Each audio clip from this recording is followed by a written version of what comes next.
एक ही परिवार में दो लोगों के अलग अलग नियम नहीं हो सकते। ऐसी दोहरी व्यवस्था से घर कैसे चल पाएगा। सुप्रीम कोर्ट ने बार बार कहा है, सुप्रीम कोर्ट डंडा मारता है, कहता है कॉमन सिविल कोड यानी यूसीसी लेकर आओ, लेकिन यह वोट बैंक के भूखे लोग इसमें अड़ंगा लगा रहे हैं। बीजेपी सबका साथ सबके विकास के भावना से काम कर रही है। प्रधानमंत्री नरेंद्र मोदी ने मंगलवार को बीजेपी कार्यकर्ताओं को संबोधित करते हुए यह बात कही। इसके बाद से यूसीसी एक बार फिर से चर्चा में है। विपक्षी दलों ने इसे मुस्लिमों को उकसाने वाला मुद्दा बताया है। हालांकि हिंदुवादी समूहों और कुछ अन्य धर्मों के लोगों ने भी यूसीसी पर चिंता जाहिर की है। उन्हें डर है कि यूसीसी आने से उनके अधिकार भी कम हो जाएंगे।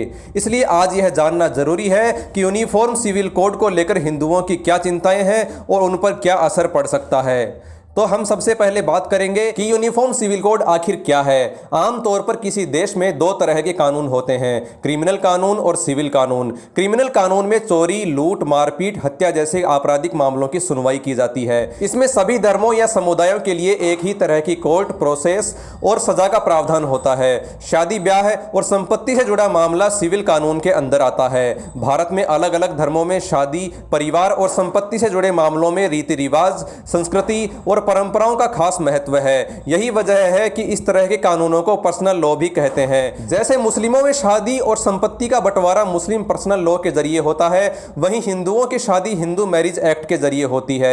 इसी तरह ईसाई और सिखों के लिए भी अलग पर्सनल लॉ है। यूनिफॉर्म सिविल कोड के जरिए पर्सनल लॉ को खत्म करके सभी के लिए एक जैसा कानून बनाए जाने की मांग की जा रही है। यानी भारत में रहने वाले हर नागरिक के लिए निजी मामलों में एक ही समान कानून, चाहे वह किसी भी धर्म या जाति का क्यों न हो। जैसे पर्सनल लॉ के तहत मुस्लिम पुरुष 4 शादी कर सकते हैं, वैसे हिंदू मैरिज एक्ट के तहत पहली पत्नी के रहते दूसरी शादी करना अपराध है। इनके लिए एक कानून बन जाएगा जिसे दोनों धर्मों के लोगों को मानना पड़ेगा। हिंदूवादी संगठन लंबे समय से एक देश में रहने वाले सभी लोगों के लिए समान कानून की मांग कर रहे हैं। 14 जून को 22वें लॉ कमीशन ने भी एक बार फिर से यूसीसी पर विचार विमर्श करने की प्रक्रिया को शुरू किया है। इसके बाद पीएम मोदी ने भी अपने भाषण में इसका जिक्र किया।